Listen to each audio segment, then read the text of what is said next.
Vamos construir um mundo de paz e união. Que a guerra se acabe e que os homens pratiquem o bem. Que haja entre os homens a fraternidade e o amor. Que a força divina interfira e haja o perdão. Vamos todos dar as mãos numa corrente de luz, ligar o nosso pensamento, buscando o Mestre Jesus.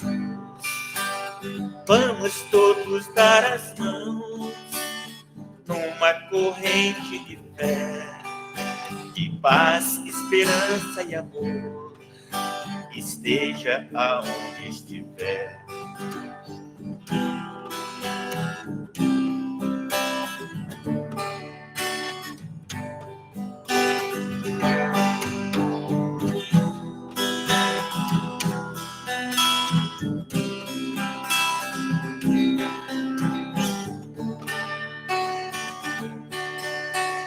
Vamos construir um mundo de paz e união. Que a guerra se acabe e que os homens pratiquem o bem. Que haja entre os homens a fraternidade e o amor. Que a força divina interfira e haja o perdão. Vamos todos dar as mãos numa corrente de luz, ligar o nosso pensamento, buscando o Mestre Jesus. Vamos todos dar as mãos numa corrente de fé, de paz, esperança e amor, esteja aonde estiver.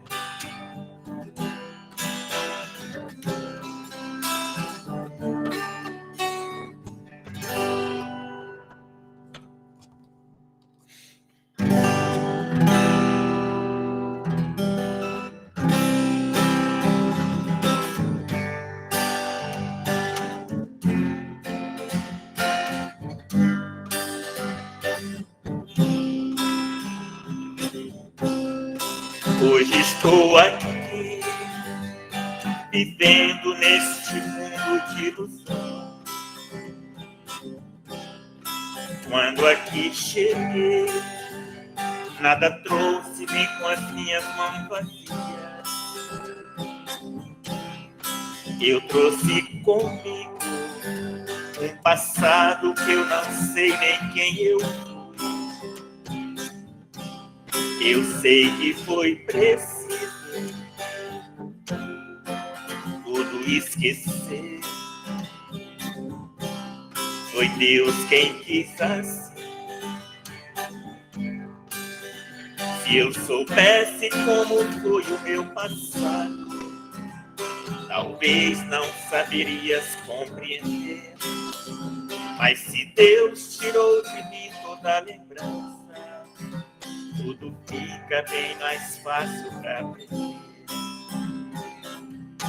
E assim vou seguindo, carregando pela estrada minha cruz, vou usando a minha fé e a coragem, vou seguindo os passos de Jesus.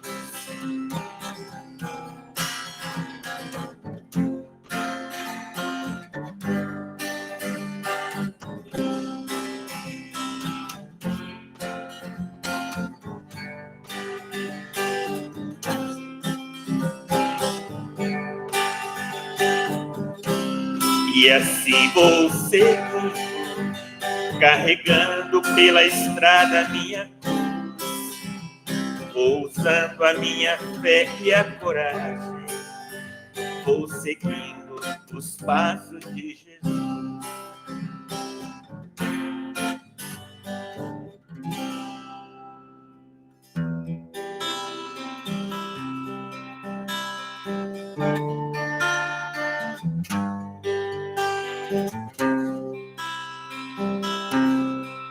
Vinde a mim,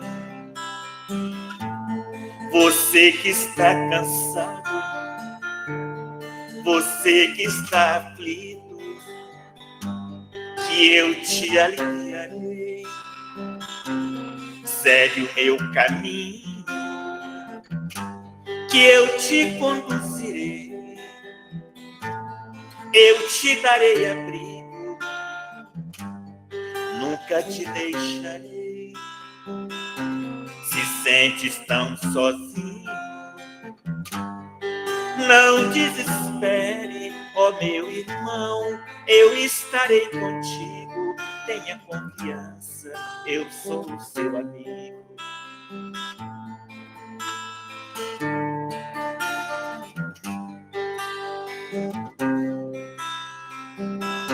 Nós somos aprendizes, somos crianças. Todo o meu passado eu trago na lembrança. Chico Xavier foi o professor, exemplo de fé, exemplo de amor. Somos caminheiros em busca de uma luz. Chico mensageiro do Mestre Jesus. Amor e caridade ele ensinou. Exemplo de humildade ele deixou. Amor e caridade ele ensinou. Exemplo de humildade ele deixou.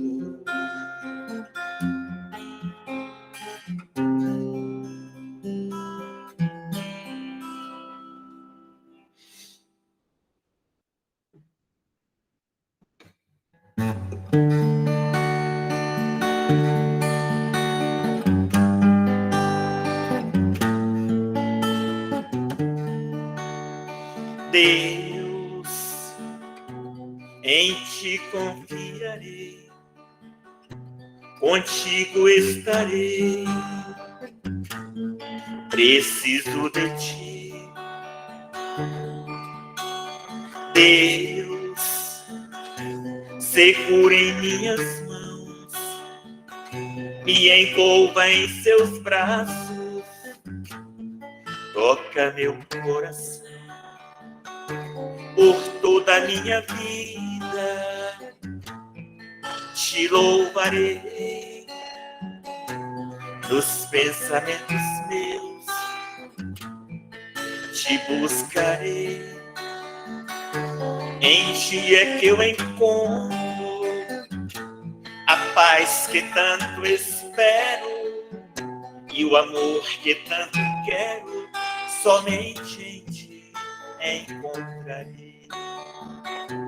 Em ti é que eu encontro a paz que tanto espero e o amor que tanto quero, somente em ti encontrarei. Encontrarei.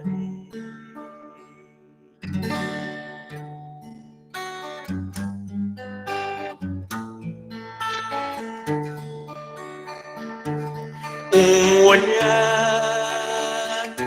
um abraço amigo, uma palavra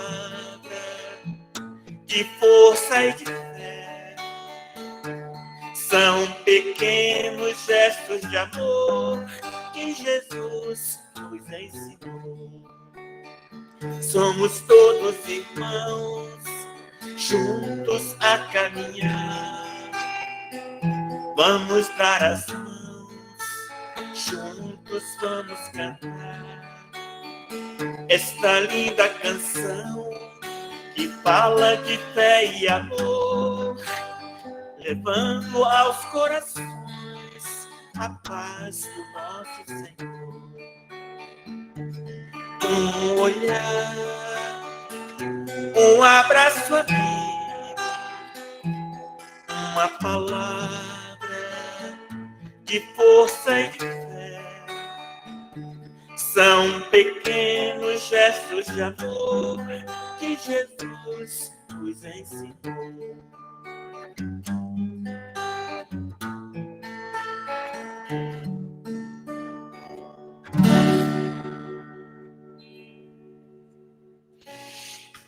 Gratidão. Deus abençoe, Toninho. Assim seja, muita paz a Gratidão, todos, bom trabalho aí, Pedro. demais. Abraço, Pedro, e abraço, bom trabalho aí. Boa noite Obrigado. a todos, que Deus os abençoe. Assim seja. Pedro, boa noite, que Deus os abençoe. Amém. Obrigado, Ademir. Nós vamos estar fazendo aqui uma leitura do livro Centelha da Lei, Rafael Lavarini, a editora Alma Nova. A quem buscas? Nem sempre encontrarás na beleza exterior, nos que são louvados diante dos homens, a referência de que precisas para elevar-se enquanto espírito imortal. Pessoas simples, pobres do ponto de vista material, iletrados, sem beleza física ou capacidade outras, são muitas vezes os grandes mestres dos valores da vida eterna. O maior exemplo de todos foi Jesus, que à vista do mundo não chamou atenção pelo que a humanidade sempre valorizou e ainda valoriza. Fique atento, pois poderá perder diversas oportunidades de aprender e crescer com as bem-aventuranças da simplicidade. Que a palavra do profeta Isaías faça eco em nossa alma, porque foi subindo como renovo perante ele, como raiz de terra seca. Não tinha beleza nem formosura. E, olhando nós para ele, não havia boa aparência nele para que o desejássemos. Isaías 53, 2. A nossa gratidão a todos, ao Pedro, ao Toninho pela harmonização e a esse momento.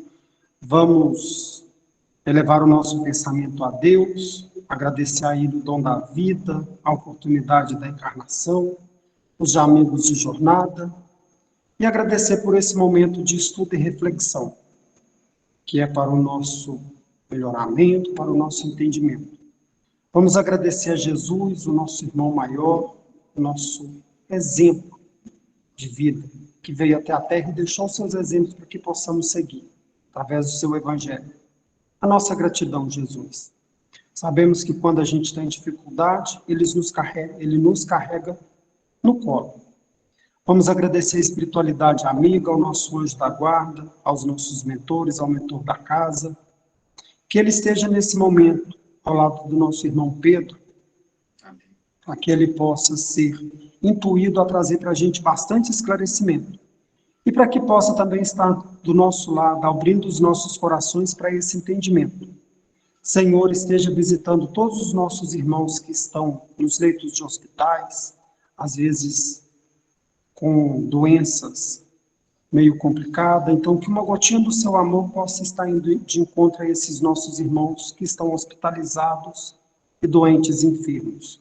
Senhor, também visite os nossos irmãos nas creches, nos asilos, nos orfanatos, passando por problemas financeiros, por dificuldades, por pensamentos às vezes não bacanas, que uma gotinha do seu amor possa estar indo de encontro a cada um desses nossos irmãos. Nós te agradecemos por essa noite de estudo, de reflexão, e te pedimos para que esteja conosco, hoje, agora e sempre, que assim seja. Amém. Que Deus nos abençoe. Pedro, meu amigo, nossa gratidão. Você tem 1 hora para estar conversando conosco. Obrigadão. Eu que agradeço, Ademir. Boa noite a todos, pela grande oportunidade mais uma vez. E eu fico feliz, né, quando você nos convida para estar preparando um estudo para todos, né? E esperamos que todos tenham o entendimento necessário de acordo com sua necessidade de aprendizado também. A gente escolheu esse tema de hoje, né, a mulher adúltera, que é uma passagem bíblica que está no Testamento, lá no Evangelho de João. Está no capítulo 8, lá no versículo de 3 a 11. É uma passagem muito interessante que traz para nós a moral do Cristo. E traz também uma certeza de que nós não estamos sozinhos. Né? Que busca para nós essa interpretação de que se nós estamos fazendo a coisa certa, ou mesmo fazendo a coisa errada, de certa forma, tem um modo, tem uma maneira de você estar se convertendo e para que você possa melhorar na sua caminhada. Esse estudo me deixou muito tranquilo, né, quando eu comecei a trazer, eu pesquisei lá no livro do José Damasceno Sobral, né, no livro dele que traz Estudando o Evangelho com José Damasceno Sobral, e também lá de Amélio Rodrigues, né, que traz para nós algumas interpretações muito positivas nesse contexto bíblico. Então, eu vou ler aqui o contexto bíblico, né, para a gente poder entender essa passagem e que as pessoas possam estar entendendo aqui direitinho. Então, traz assim o texto, né?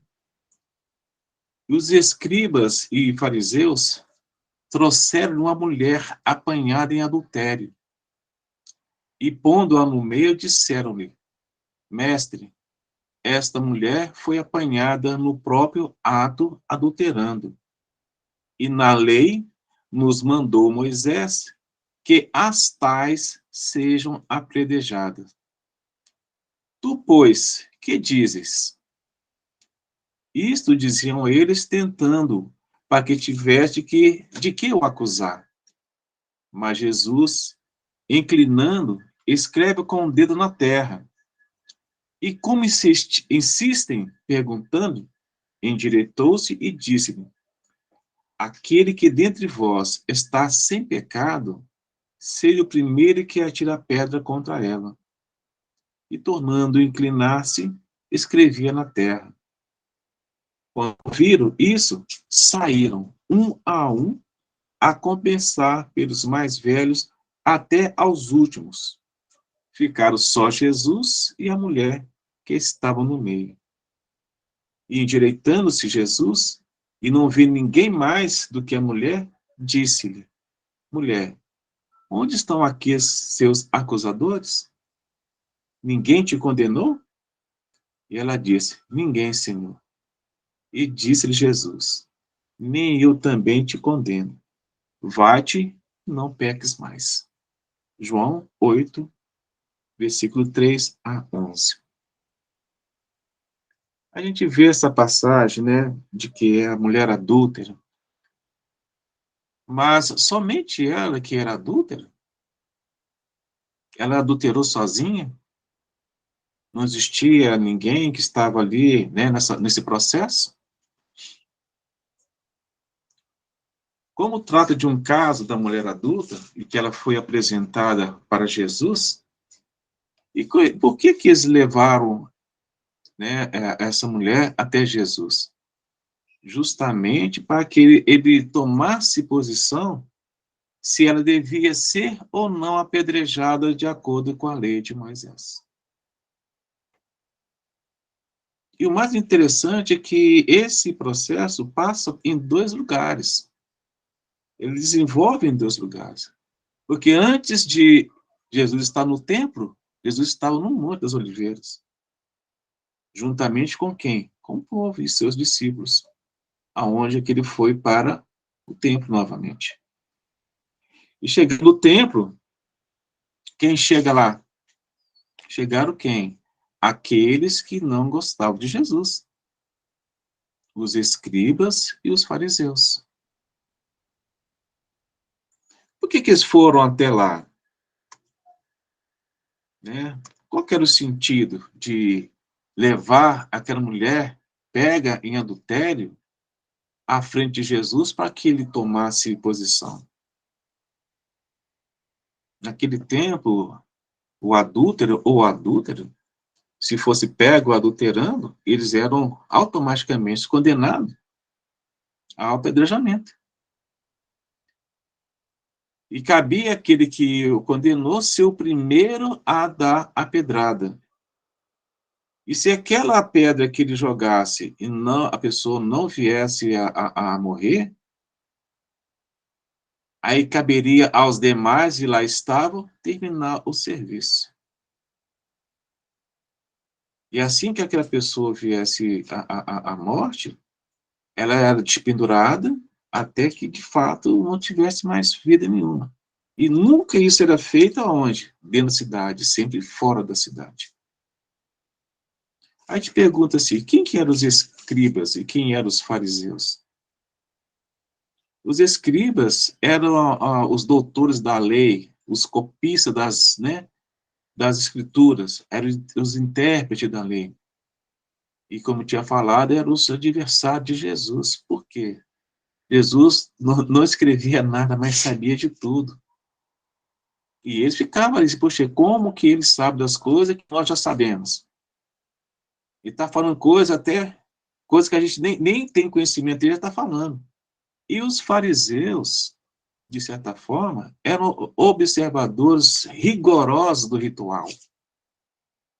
E João Batista o chamava de raça de víboras. E também incorporou no dicionário hipócritas. Só que nem todos são iguais àqueles que se procedem. E lá entre os fariseus e escribas, tinha as pessoas de honrosas exceções. Nós tínhamos lá Nicodemos, tinha Gamaliel, tinha Saulo de Tarso, que ainda estava naquele processo, né? E posteriormente se tornou Paulo. E Jesus, né, acerca dos escribas, falou o seguinte, tanto para os escribas como para os fariseus. Está lá em Mateus 23, 13. Mas, ai de vós, escribas e fariseus hipócritas, pois que fechais aos homens o reino dos céus, e nem vós entrais, nem deixais entrar ao que estão entrando. É assim, como é que é essa situação? Todo mundo queria ter conhecimento do reino do céu, mas os escribas e os fariseus não deixavam que eles tomassem conhecimento, que conhecessem de fato a lei. Só passava aquilo que eles tinham que cumprir, mas não aquilo que eles tinham que entronizar, de colocar dentro deles e entender a questão do processo. Então tinha essa vertente, essa condição, e eles faziam de tudo para que o povo não tomasse conhecimento de fato das coisas. Era basicamente uma conduta divorciada do entendimento. Eles sabiam das coisas, mas não faziam. Para que eu vou fazer, deixa o negócio, deixa a coisa funcionar. Deixa que tá. Então, a gente vê que eles, né, como ainda, alguns de nós ainda, né, estamos nessa condição ainda de tentar entender. Nós conhecemos a lei, mas não a executamos. Nós observamos as coisas e ficamos ali, ó, sem fazer nada, só esperando a coisa acontecer. Então, dessa forma que as coisas aconteciam, ainda tem um certo resquício nas nossas vidas, de um modo geral. A gente falando aqui a questão dos escribas e dos fariseus, lá na cadeira, está em Mateus 23, no versículo 2, 3, fala o seguinte: na cadeira de Moisés estão assentados os escribas e fariseus. Observais, pois, e praticais tudo que vos disserem, mas não procedeis em conformidade com as suas obras, porque dizem e não praticam. Então, nós temos que ter essa advertência como uma lição para nós mesmos. A gente tem que falar, apesar de ele não praticar tudo que convém, nós temos que falar para adquirir a certeza da convicção.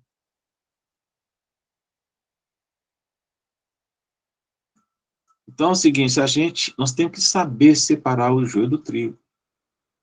É buscar o entendimento. Se a gente não sabe buscar, se a gente não tem entendimento, vamos procurar. Procurar quem pode realmente nos trazer essa oportunidade. A gente vê aqui na passagem que fala, né, essa condição de que os escribas, né, trouxeram a mulher apanhada em adultério. Muitas das vezes, a gente discutia bastante, as pessoas entendem que essa mulher que foi pega em adultério, se confundem muito com quem? Maria de Madalena. E não foi Maria Madalena, automaticamente, essa mulher que foi pega em adultério. Segundo alguns escritos, dizem que essa mulher era Susana. Então, assim, como é que as pessoas, né, pegam a mulher, né, levam a mulher até Jesus, que foi apanhada em adultério? Isso aí, qual que era a intenção disso? Por que pegaram essa mulher e levaram até Jesus? O que eles queriam de fato fazer? Eles queriam de fato tentar desconsiderar Jesus, implicar com ele para que ele realmente tomasse a lei de Moisés e praticar, que era o quê? O apedrejamento. Aí fala assim, que no campo íntimo de cada um de nós, a nossa individualidade representa a soma de múltiplas personalidades. E são aquelas que dispõem de maior conhecimento e mais autoritárias que procuram destruir as nossas imperfeições. É a lei, a justiça, nos conduzindo a Jesus, o amor. Quando eles pegaram essa mulher e levaram até Jesus, de uma certa forma, né, como mesmo o Sobal traz para a gente, que fizeram para ela um grande favor. Ele disse, mas é um favor levar até Jesus? Sim. De acordo com aqui os ensinamentos. Por quê? O espírito não tem sexo. Só assumimos a questão do sexo quando nós estamos encarnados. E nessa, a gente vai experimentar nossas sensações enquanto não estivermos sintonizados com o mundo, com os planos inferiores. Fala também que a mulher representa o sentimento a qual antecede o pensamento, a palavra e a ação. Lá na questão 121 do Livro dos Espíritos, fala o seguinte: as funções a que a mulher é destinada pela natureza terão importância tão grande quanto as devidas aos homens? A resposta é sim. E fala, sim, maior até, porque é a ela que ele dá as primeiras noções da vida. Ou seja, o tanto que a mulher é importante. Só que, nesse contexto, naquele período, né, Moisés ainda está passando, tirando as pessoas lá do Egito, levando para a Terra Prometida, tinha que tomar uma postura para que as coisas não desandassem. E foi feita a lei olho por olho, dente por dente. Então tinha que ter uma regra para as pessoas não fugirem daquela condição. E nesse processo todo, quem sofreu mais foi justamente as mulheres. Quando essa mulher, né, que ela foi pega, né, foi apanhada em adultério, é alguma coisa que, não só ela como nós somos apanhados em uma coisa errada, a gente... E agora, o que eu vou fazer? Ela não tinha para onde correr mais. Ela não tinha como fugir daquela situação, porque já tinha sido pego. Agora, como que pegaram essa mulher nessa condição? Estava esperando que ela fizesse aquilo? Para que chegasse e a pegasse e apresentasse para Jesus tomar a posição e realmente fazer com que ele fizesse com que a lei de Moisés fosse cumprida? Automaticamente, para ele, assim, puxa, se ele era a pessoa que era o dom da bondade, da misericórdia e do bem, como é que ele ia punir uma pessoa que foi pega em adultério? E quem são aquelas pessoas que estavam ali acusando? A maioria eram homens. Será que eles também não praticavam?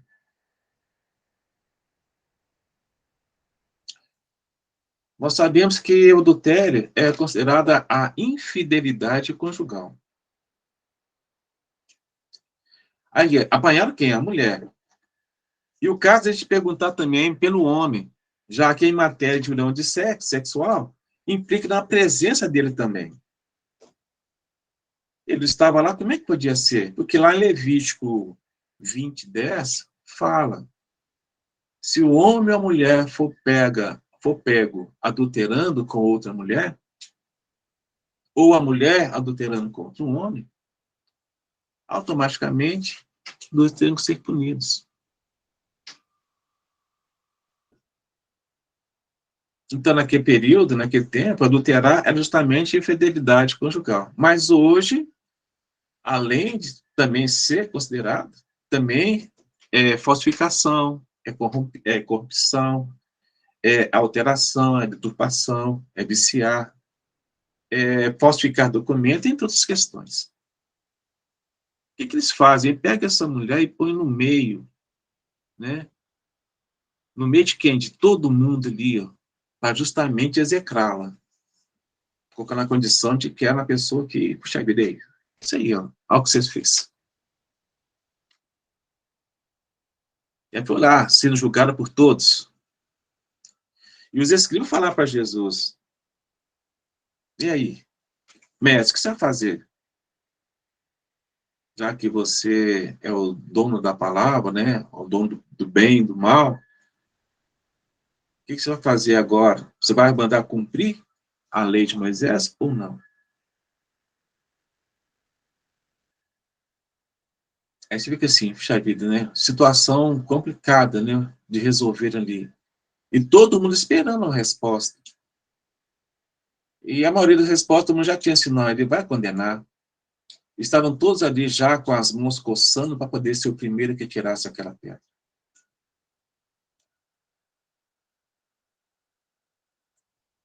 E a gente, puxa vida, como é que vai ser? Jesus faz o quê? Ele vai lá, ele automaticamente, ele se abaixa no chão e começa a escrever com dedos, e automaticamente as pessoas vão lá insistindo para ele.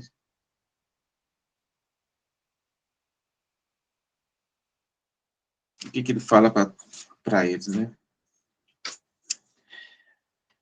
Aquele que não tiver pecado, que atire a primeira pedra.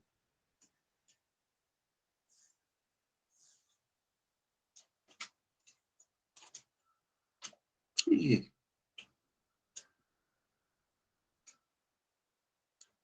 aí fica aquela situação, né? Puxa vida. Aquele que não tiver pecado, que atire a primeira pedra.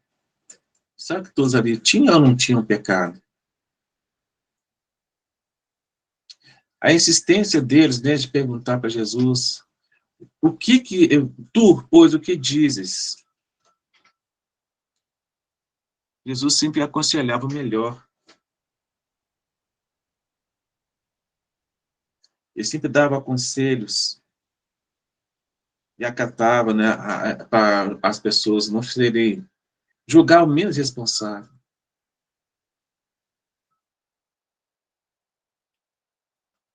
Aí todos têm direito de nos perguntar o que quiserem,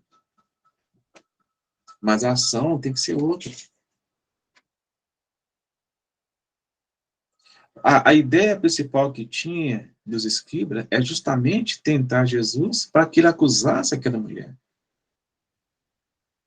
Jesus, na sua sabedoria, na sua sapiência, ele inclina-se e escreve com o dedo na terra.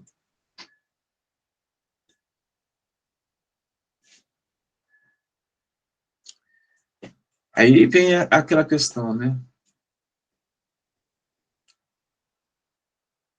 O que eu vou fazer agora? Jesus sabia o que ia fazer, sabia o coração de cada um que ali estava. Todos estavam ali simplesmente sequiosos, né, do prazer de executar. Agora a gente pensa assim, pondo essa mulher ao meio, no meio de todos ali, aquela turba, todos ali, esperando a questão justamente da palavra final. E na sua sabedoria, ele se inclina no chão, escreve na terra com o dedo. esperando, né, aquela oportunidade, olhando para cada um no seu íntimo e verificando se eles não estavam sendo compassivos, perguntando, pô, se fosse eu, se fosse uma parente minha, o que, que seria aqui agora? E ninguém tomava posição nem nada, simplesmente querendo a condenação.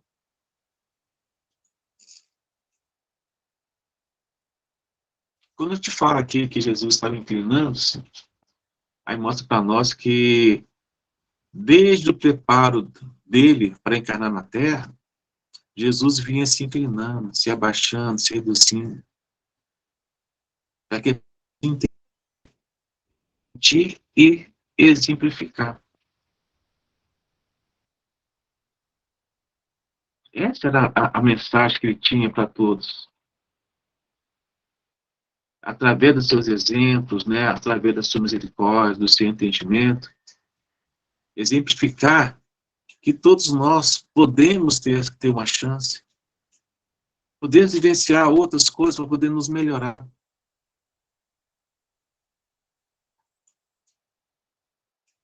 Quando ele escrevia com o dedo na terra, o dedo lembra a sua mão. E, por sua vez, obras realizadas.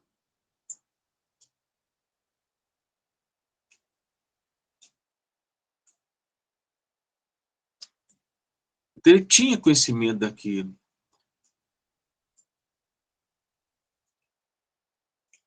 E podia estar escrevendo algo relacionado com o bem, com a virtude de cada um que estava ali. Até mesmo dos próprios erros dos escribas ali. Mas quando a gente está, quando temos inferno no coração, desconfiança de estabelecer nossas vidas acerca de tudo e de todo. E fala assim, né? E como insiste, perguntando, endireitou-se e disse-lhes: aquele que dentre vós, sem pecado, está sem pecado, seja o primeiro que atirar pedra contra elas.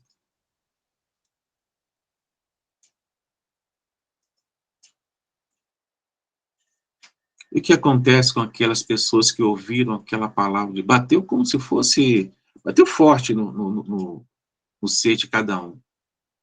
Aquele que tiver, e não tiver, que não está em pecado, que atire a primeira pedra contra aquela mulher. Ele voltou novamente a inclinar, ficou ali, esperando a resposta. E com a resposta que a gente automaticamente seria as pancadas que eu vi e o grito que a mulher, né, de dor ou coisa parecida.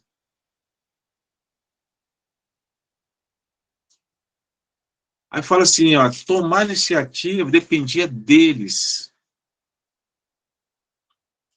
para satisfazer a condição.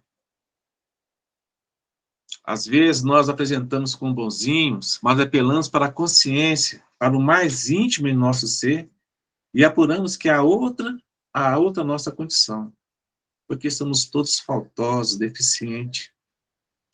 Impondo para o nosso próprio bem, ele usou da misericórdia em toda a circunstância, olhando no ser de cada um daquela condição. E não houve primeiro nem o último a tirar a pedra. Todos colocaram assim, peraí, eu tenho que pensar, porque tem algumas coisinhas aqui também que... Se ele está dizendo isso, é que ele sabe do que eu fiz, ele sabe do que eu já pratiquei. Paulo escreve lá em Salmos 14:1, como está escrito, não há um justo, nenhum sequer. Em Romanos 3:10, afastaram-se constrangidos pela consciência. E se ali estivesse um justo, ele é compassivo, tolerante como Jesus. E justamente Jesus torna a inclinar na terra, esperando a resposta. Continua escrevendo na terra.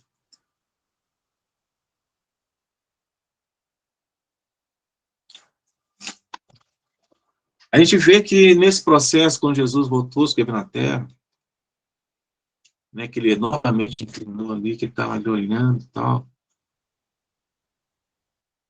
ficou evidenciada a perseverança de Jesus junto a nós. E lá em João 8:9 fala o seguinte: quando ouviram isso, saíram um a começar pelos mais velhos até aos últimos. E ficaram somente Jesus e a mulher que estavam no meio.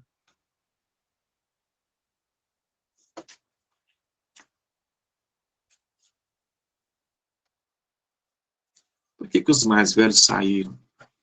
Talvez que eram os mais pecadores? Ou será que já tinha conhecimento das coisas também? Nós temos que começar a rever os nossos conceitos. Nós temos que avaliar direitinho o que nós estamos fazendo.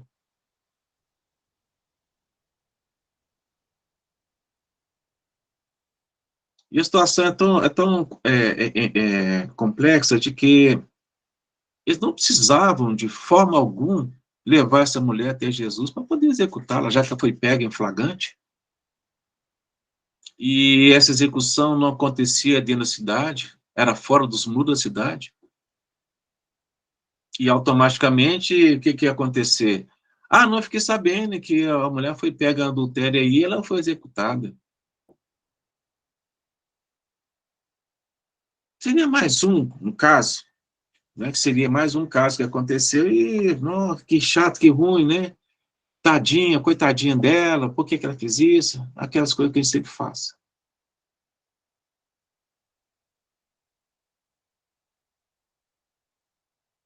Quando ouviram isto, e mostra o seguinte, que ouvir não é só apenas escutar. Eles estarem por a gravidade da resposta. As coisas não funcionam assim, não. Por que nós estamos aqui justamente com os escribas e com os fariseus, que não nos dá nenhum tipo de conhecimento sobre a doutrina, sobre as leis de Moisés, nem a lei, nem a questão do Cristo fazendo para nós aqui? A gente está aqui automaticamente estamos com ele para que possa ajudar essa pessoa. Por que ela foi pega de surpresa? Será que ele estava tudo tramando, buscando essa oportunidade para que pegasse, justamente para fazer isso, tentar Jesus? Porque nós já sabíamos que os escribas, eles não gostavam de Jesus. De hipótese alguma. Eram adversários diretos.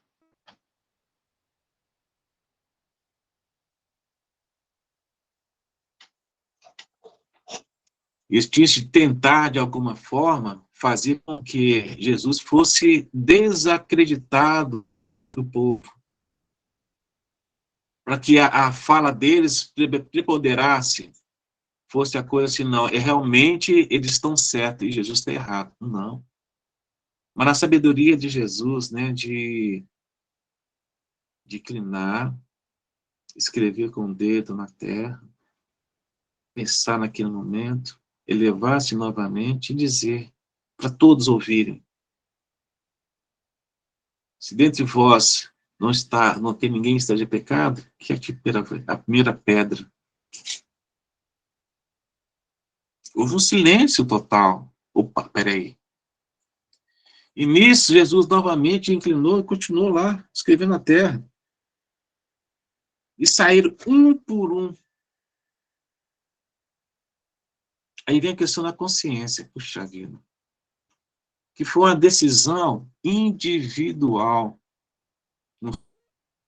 Uma questão de que vão fazer. Porque acontece, vamos começar? Vamos. Assim eu chegar lá e dar o primeiro toque, pronto, acabou. Todo mundo vai, isso. Não é isso, não, calma, já aconteceu, não tem jeito. Que foi o contrário. Jesus entrou na mente de cada um e mostrou.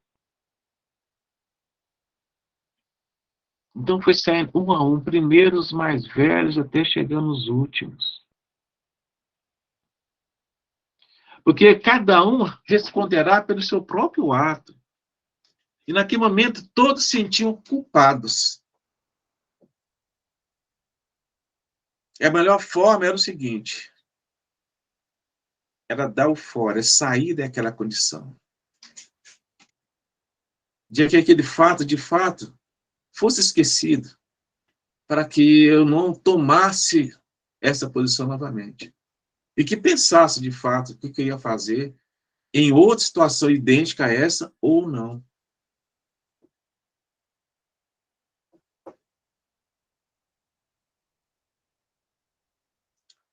Quando eu falo aqui que a começar pelos mais velhos até os últimos, a gente fala assim, né, que aí, naquele período ainda, né, os idosos eram as pessoas mais experientes, que tinham uma compreensão melhor.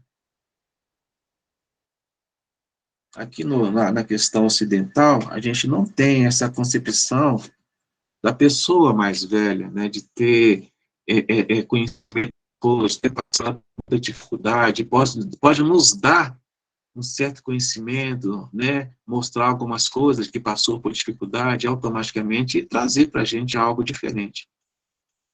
Diferente dos ocidentais, dos orientais. E lá eles têm a pessoa mais idosa com a pessoa sábia, que tem conhecimento, que passou, né, que pode nos dar algo diferente. Olha, eu passei por isso também, então pensa que Letícia quer fazer ou não. É que fala, a começar pelos mais velhos até os últimos, fala assim, facilmente explicável esse proceder. Quanto mais tempo a criatura conta, mais compromisso podem assumir. Os idosos, porque mais experiente, compreendem melhor a situação, mais ou menos favorável à existência. Penoso era para eles permanecer junto de Jesus, levando a presença por uma circunstância tão incômoda. Desagradável também ouvir a própria consciência na ocasião recriminando-os. Então, a gente nós temos que colocar a prova, né, do que realmente eu estou fazendo, o que realmente está certo e errado. Não julgar para não ser julgado. Realmente, o fato aconteceu, aconteceu. Mas de que fato aconteceu? Por que eu estou fazendo isso? De que forma e para que eu estou fazendo isso? O que vai me levar a essa condição? E quais foram os motivos pelo qual que essa mulher chegou nessa condição?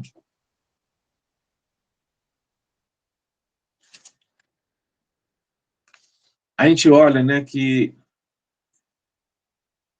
a gente vê que depois que Jesus ficou lá sozinho nessa condição, somente ela que foi saindo um a um, Jesus permanece ali, né, no seu íntimo, esperando, examinando cuidadosamente o que está acontecendo. E ele está muito mais próximo do que supomos. Em qualquer tempo, podemos apelar para Jesus, ele dará sinal de sua presença, confortando, esclarecendo e incentivando. Jesus estava ali, ó. Ele vai e pergunta, né? A mulher estava no meio ali, ó. Gente, o que vai acontecer comigo? Imagina o pânico dessa mulher esperando a questão dos ataques.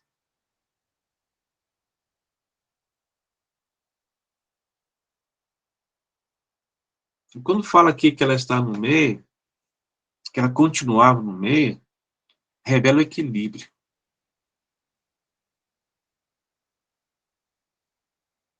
Ela estava ali sozinha, ela estava carente, sem amparo de ninguém, mas tinha quem? Jesus, que estava ali com ela. Porque Jesus não abandonou e não abandona ninguém. Ele não falou nada, só perguntou para o pessoal. E aquele que tiver pecado, que atire a primeira pedra. Não dirigiu até então nenhuma palavra para aquela mulher.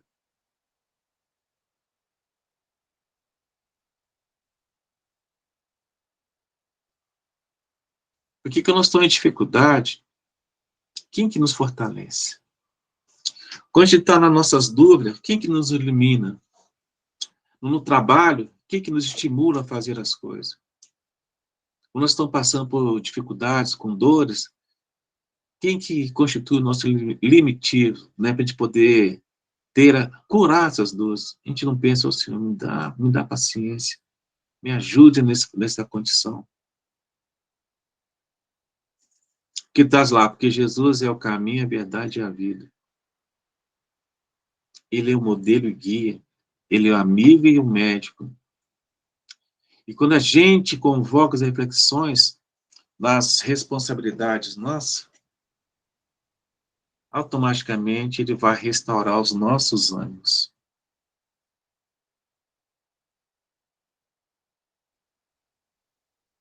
Mas quando nós somos, né, tortos ainda, às vezes a gente foge da presença amiga de Jesus pelas nossas fraquezas, pelas nossas dificuldades, a gente acaba automaticamente se perdendo e se valendo de pouco. E o que acontece nesse momento? Jesus, endireitando-se, e não vê ninguém mais do que a mulher, disse: mulher, onde estão aqueles seus acusadores?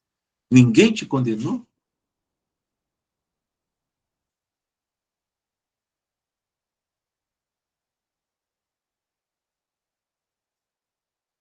Aí eu pensei, gente, agora? Porque quando Jesus endireitando-se, né, ele fica de pé novamente, ele fica verticalmente olhando para ela, mostrando para ela que eu estou aqui, independente do que aconteceu, eu não estou com você.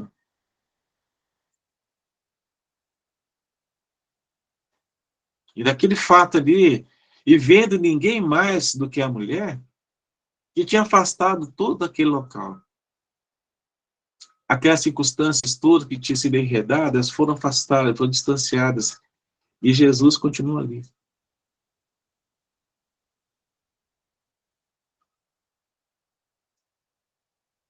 E a mulher, sentindo o peso da justiça, procura o conforto da caridade, da misericórdia personalizada do Mestre. O olhar compassivo de Jesus para aquela mulher.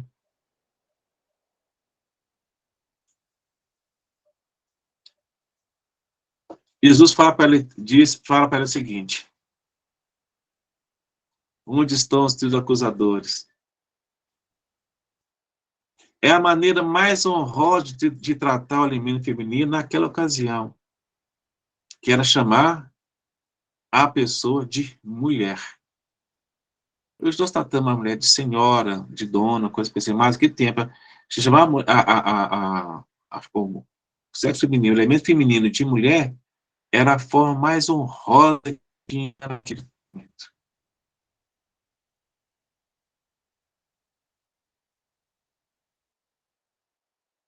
E fala assim, todos nós somos iguais perante a Deus. O mesmo também que dispensamos aos nossos mulheres, precisamos também estender aos estranhos, independente de quem seja. É a questão de você aprender dentro de casa, a educação do lar.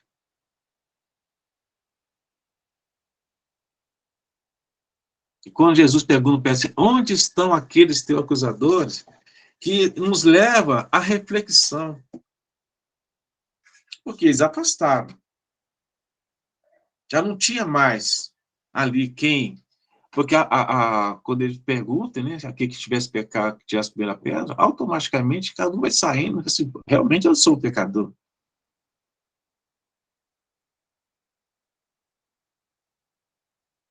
Não tinha o que responder também, puxa vida, e agora o que eu vou fazer? Automaticamente Jesus deu uma lição de moral para aqueles homens. E ele pergunta, ninguém te condenou? Ela diz, ninguém. Eu também não te condeno. Vai e não peques mais.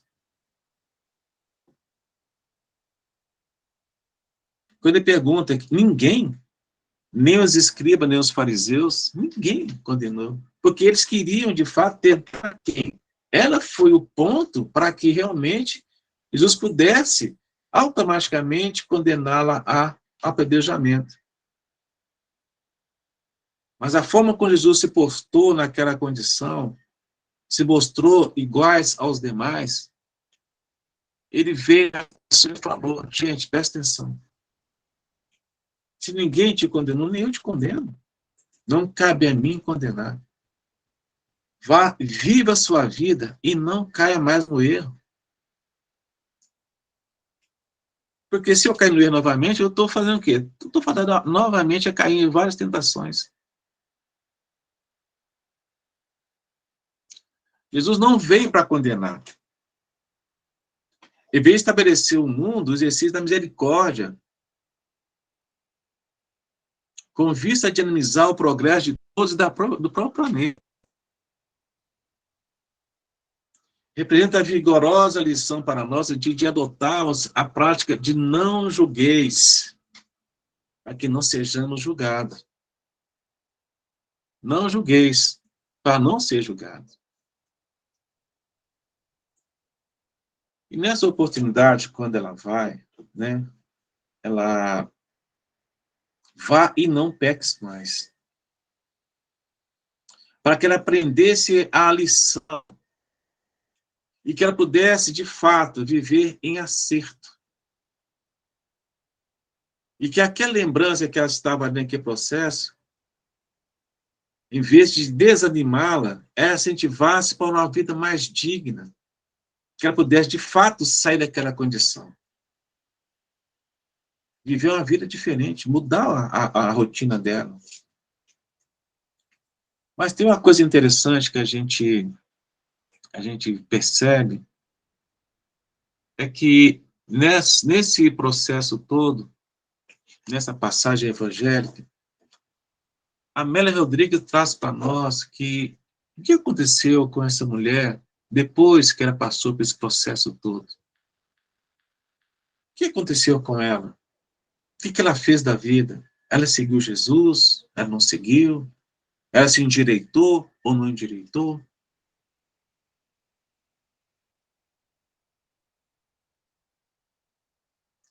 Então, tá para nós o seguinte aqui. O espírito de Amélia Rodrigues, em um livro Pelos Caminhos de Jesus, na biografia de Valdo, nos conta que naquela mesma noite a mulher procurou Jesus para mais elucidações. Olha só que interessante. Depois daquele processo todo, daquela circunstância tão desastrosa para ela, assim, o que eu tenho que fazer para eu mudar? E no relato traz o seguinte, que ela foi ter com Jesus, abriu seu coração para ele, mostrando as suas fraquezas. Aí que vem um problema maior. Mostrando o abandono do marido dela, que entregou as noites junto dos amigos e da tentação que não foram capazes de suportar. Por que a mulher, não vamos dizer assim, caiu na vida? Porque foi abandonada pelo marido. E é naquele período a mulher que não era desposada, era considerada adúltera. Ela não tinha mais vivência em lugar nenhum, ela não podia entrar em lugar nenhum, porque era mulher basicamente desvalida. E como é que ela ia se manter? Como é que ela, né, automaticamente? Ela sabia que ela não tinha como desculpar da atitude que ela fazia. Mas ela estava arrependida pelo constrangimento dela que ela passou. Outra coisa, ela foi abandonada. Ela foi execrada em praça pública, não teve a ajuda dos pais, não teve a ajuda do marido, e todas aquelas pessoas que a cercavam, que era considerada como amigo, pai de cultura, abandonou. Aí viveu uma pessoa sozinha, solitária.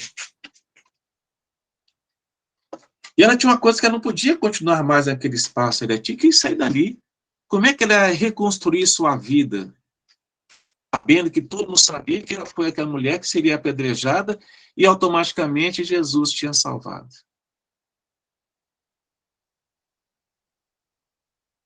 Passaram-se 10 anos e essa mulher saiu. Ela saiu da cidade e foi morar em outra cidade, em Tiro. Uma casa simples, onde recebia companheiros doentes e abandonados. E ela dava um pouquinho de amor, para que eles ficassem mais fortes. Mas ela nunca esqueceu do que ela passou com Jesus. E com isso, ela se tornou uma pessoa, uma divulgadora da Boa Nova, cuidando das almas inquietantes. Ela começou a limpar as chagas dos corpos das pessoas doentes. Começou a trabalhar ali, um trabalho redentor, de ela redimir perante a lei de causa e efeito. Mas ainda faltava algo para poder ficar mais consciente, mais tranquila com tudo aquilo que ia ofender, que era o adultério. Faltava compensar o ofendido. E quem que era ofendido? O marido dela. Só que é o seguinte, como as coisas não acontecem por acaso, a Mary Baker continuou trazendo para nós de que, numa tarde, você era um homem desfalecido, e ela tratou esse homem com todo carinho, cuidou da chaga, alimentou, deixou ele tranquilo, aliviou as dores. E, em seguida, lhe ofereceu mensagem que falava de Jesus. E esse homem que estava lá, basicamente adoentado, né, totalmente desprotegido, começou a falar que ele confessava que conhecera Jesus em certa feita. Num fatídico dia em Jerusalém, em que nutria amargo sentimento pelo mestre, porque ele tinha salvado a mulher dele, que era adúltera. Ele tinha raiva de Jesus por causa disso. Só que ele não conhecia o julgamento de Jesus. E nesse período, ele estava buscando encontrar companheiro para pedir perdão. E ficou nesses 10 anos, em vários lugares, e não encontrou. Até que realmente a doença visitou o corpo e consumiu as energias dele. Essa mulher reconheceu de fato esse homem, que era o companheiro dela que tinha abandonado. Mas ela não revelou quem era ela. Ela deu amor e Jesus nunca mais está longe daquele homem, né, a quem procurava. Ela, de fato, ela curou a alma daquele homem. Mostrou que é o seguinte, o amor liberta, que cura todas as nossas chagas, todas as nossas imperfeições. Inclusive as feridas causadas pelos nossos irmãos de jornada. Ela podia muito bem, né, renegar. Ah, você foi aquele que me abandonou, me deixou, quase que eu fui morto, apedrejado por causa de você. Não, ela tratou ele com todo carinho, toda atenção, da mesma forma que Maria Madalena fez também.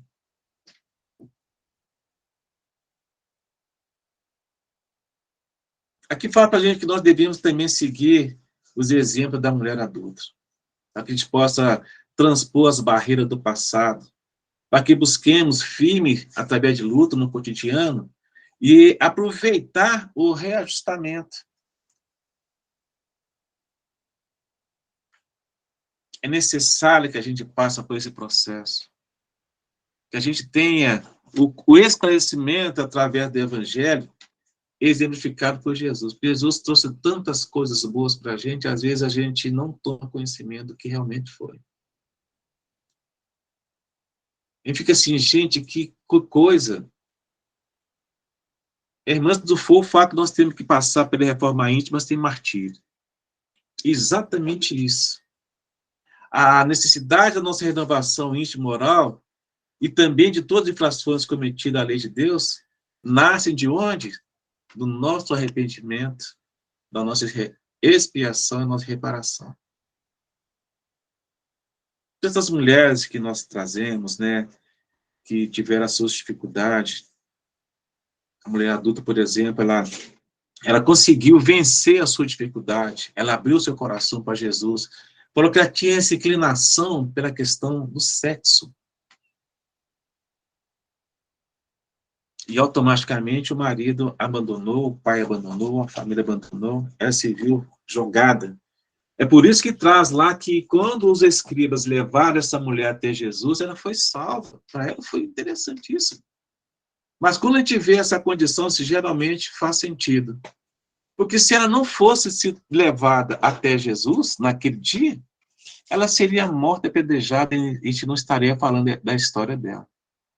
E mostra que nós temos que passar por esse processo de aprendizado, de arrependimento, de olhar as coisas não com os olhos da carne, mas com os olhos da alma. Buscar isso dentro de nós mesmos para que nós possamos, de fato, melhorar. E como é que a gente vai melhorar? Entendendo o outro.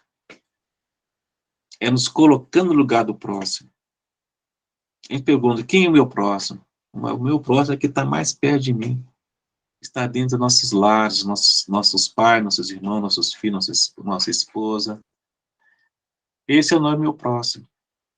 Porque nós estamos dentro de um lar justamente para a gente poder aparar essas arestas. A gente melhorar nessa condição. Então, gente, é justamente isso. Então, a mulher adulta, quando eu peguei esse tema para poder estudar, achei muito, muito oportuno a gente não ficar adulterando as nossas vidas, não ficar falsificando as nossas questões, a gente ser mais íntegro com nós mesmos, a gente ser mais concreto com as coisas. Porque tudo que está escondido vai ser revelado. E quando eu chegar lá no plano, assim, você fez isso, fez aquilo, você podia ter feito dessa melhor forma, e você não fez, e agora que não vamos fazer? Ou você volta para melhorar, ou então você volta para melhorar. Dos dois, um. Aí você escolhe. Hoje, nosso tempo já está basicamente no final, nós faltamos só 4 minutinhos. A gente podia ficar aqui mais tempo falando, mas nós temos que cumprir o horário, né, Demir? Então, nós temos que ser também correto dentro do horário, da previsão.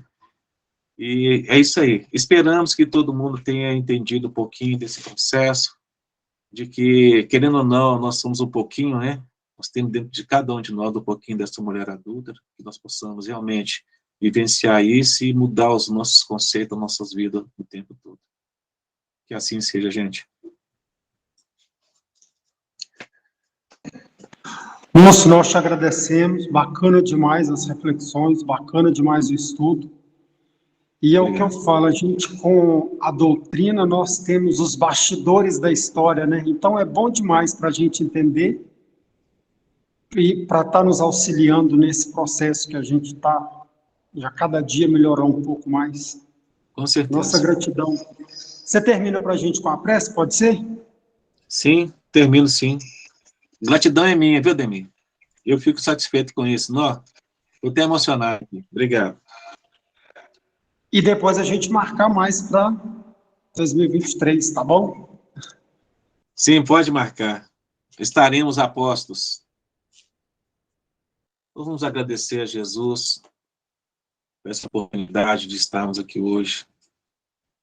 Mais uma vez, fazendo estudo para que vocês possam ter entendimento, da mesma forma que eu tive. Aprender com as nossas dificuldades, nos colocar na estrada para ajudar os nossos irmãos que necessitam, e vivenciar cada dia mais os exemplos de Jesus. Aproveitando também essa oportunidade que hoje, há alguns anos atrás, o alto aconteceu lá na Espanha, né? A questão da queima daqueles livros de Kardec. 300 e poucos livros foram queimados, e automaticamente trouxe para nós esse codificador que nos consola e nos coloca na condição de cada dia mais de aprender. E que Jesus está dentro de cada um de nós. Nós possamos olhar os nossos irmãos e ver essa luz que acende todos os dias. Pedimos pelo nosso país, pedindo por aqueles que passam por dificuldade, pedindo para os nossos irmãos que ainda não crê nessa possibilidade que Jesus o ama, de que ele não abandona ninguém. E que possamos nós ainda hoje, no descanso do nosso corpo físico, ainda continuar trabalhando, levando essa energia que está aqui agora, essa energia, né, essa egrégora, essa energia positiva ser canalizada e levada para os rincões do mundo todo, para que possa aliviar as dores, a falta de paciência, levar para os hospitais onde estão acontecendo cirurgias, levar para os orfanatos, para os presídios, para nossas irmãs que se encontram nos prostíbulos, para que elas possam ter entendimento. Muitas lá estão pelo adultério, foram colocadas lá. Que elas possam ser como Susana, né, a mulher adulta, encontrar Jesus e buscar a sua própria paz, a sua própria consciência. Obrigado, Mestre Jesus, mais uma vez. Agradecidos estamos hoje, agora e sempre. Que assim seja.